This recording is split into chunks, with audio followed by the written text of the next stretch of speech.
Hello, this is Socially Triggered, and this video is going to be on the coronavirus. Um, there's a lot of reporting on the coronavirus, and usually the stats that I'm showing you right here are the ones that they report. So you'll see 75,000 cases, 2,000 deaths, and then you'll see another stat which they don't really report on very often, which is the recovered. So 15,000 people have recovered from the virus. And basically those people were hospitalized at one point and then released, that they are no longer considered both unhealthy and a threat. So those people were released as being recovered. So those are the stats that usually get reported. But one thing that is not reported, and these stats that I'm showing you are actually coming from the official sources. That's another thing that's often reported that the numbers that you see or hear about in the news are the official numbers. And what makes an official number? Well, that's what the hospitals report. When they report numbers, they aren't reporting numbers where they never did the test. So if somebody gets sick and dies, they don't report that one because if the body was never tested. And they don't usually test a body after the person has died because there's no reason to test it, especially in this kind of situation where there's an emergency. Generally, they won't test because they just don't have the facilities to test every single death that happens. So testing kits are very limited. Generally, they'll test only a few within the number of people that are coming in with illnesses. And a lot of the time, people who actually have the disease will generally stay at home. They'll try to avoid the hospital, especially in China, where there are cases of some really weird things happening. Where, like, if you look at I almost called it a prison, but it is a prison. The hospital that was created very quickly in Wuhan was basically a prison. If you look at it, it's got these long hallways and individual rooms where they're basically sectioned off. They are locked from they are locked in their rooms from the outside. So so a patient can't leave the room unless somebody unlocks the door. So they're basically prisons for people that get sick. And if you're somebody that gets a mild case of the coronavirus, you're not going to want to subject yourself to that kind of environment. And there's other things as well. Like people are afraid to go to the hospital, even if they have some mild case of the virus, because of what's happening at those hospitals. They're overwhelmed. There's some real serious things. So I've heard reports of really high numbers. There was a billionaire, Miles Gao, who came out and said that there was over 1 million infected. Whether that's an exaggeration or not, it's hard to know because he also has a vendetta against the Chinese government. But he reported that there was as many as 1.5 million infected, and he reported that there was like 50,000 dead.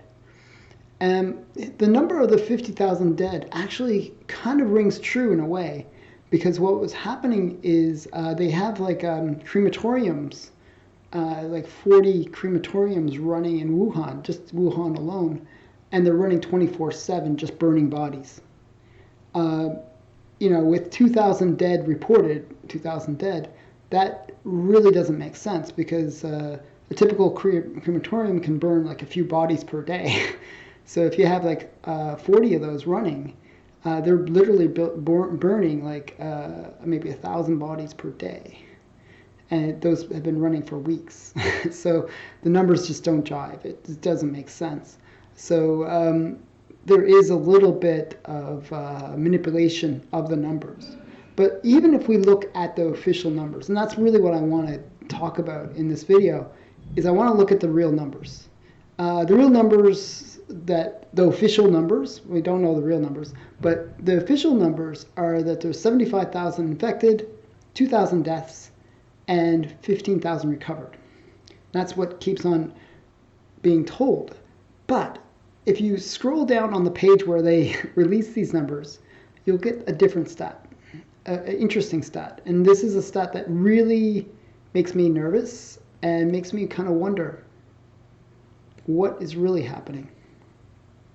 So what they do is they take that 75,000 number and they break it up into active and closed cases. So right now there's 58,000 active cases and there's 17,000 closed cases. So as I said, some people have recovered from the disease and they've been sent home, they've been discharged. So what happens is, if you look, that number is 17,000. So of the 75,000 that were infected with the disease, 17,000 have recovered or died.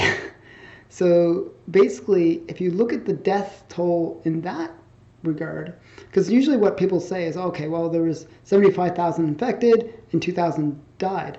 Then they would say, well, it's not that high of a mortality rate. But if you understand it a little bit more, like, logically, you'll actually realize that the death percentage is actually really quite high. It's around 12%. So of the people who were like considered closed cases, like 12% of them died. And so we still have like this active case thing as well, where there's 58,000 active cases.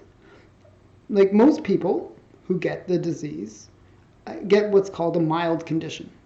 And that's the typical, like, oh, I feel sick, but not like deathly sick. Well, 12,000 of that 58,000 is serious or critical. Those are people who are gasping for air, they're having pneumonia-like symptoms. They are probably going to die if they don't get medical treatment. Now, in the situation of Wuhan and China in general, what happens is, if you have a lot of cases, it's very easy to overwhelm a hospital. Think about it. You have 12,000 cases. They built a hospital in a week that can only administer 1,000 patients. They can only have 1,000 patients. Well, if they have 58,000 patients, all of a sudden those hospitals get overwhelmed immediately, and they cannot provide the medical treatment to the ones that are serious or critical. And that is a serious problem, because what ends up happening is, even if those people could be treated, they just don't have the capability to treat them. And you'll get a higher death toll. So a lot of these 12,000 could die. And that means that the percentage of death toll might actually climb even higher than 12%. So if a virus is killing like 12% or higher, that is a real concern, because the infection rate of the Wuhan virus, or the coronavirus, is quite high.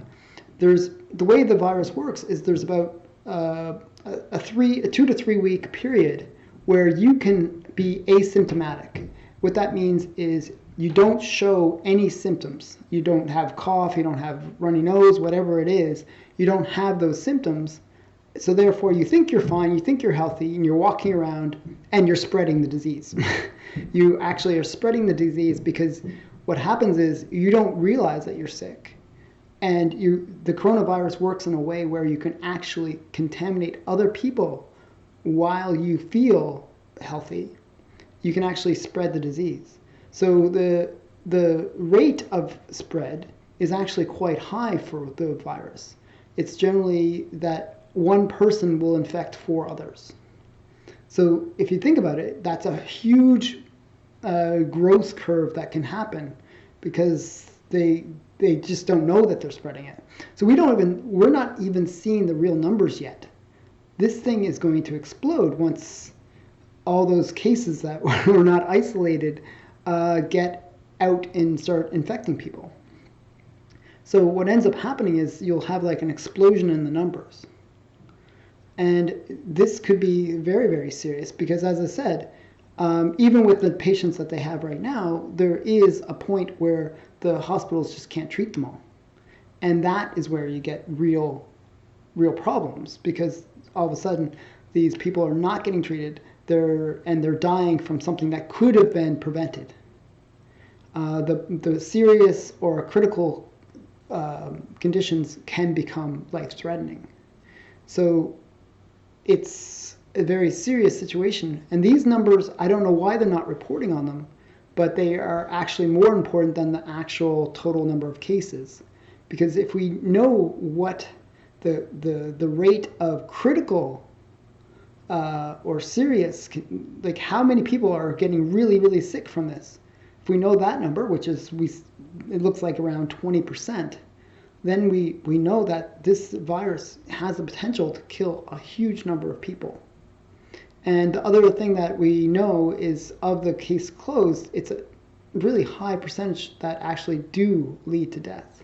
So most people were thinking it was around 3 to 5%, but we're seeing numbers more like 12%, which is incredibly high. This is more serious than SARS. Already the death toll is way higher than SARS.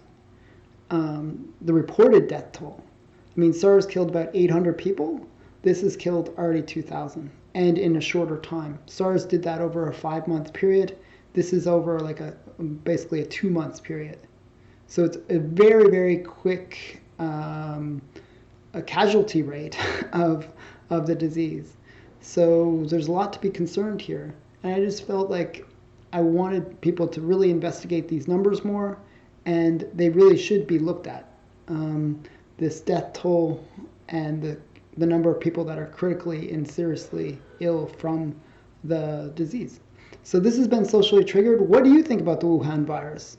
What are you hearing? What stories are you hearing? I'm hearing lots of interesting stories because I'm an internet junkie, and I think it's important that we share our knowledge and discuss this disease and discuss it in a critical way. So I hope you enjoyed this video. Thanks for watching. Please check out my other videos. And this has been my update on the coronavirus. Bye.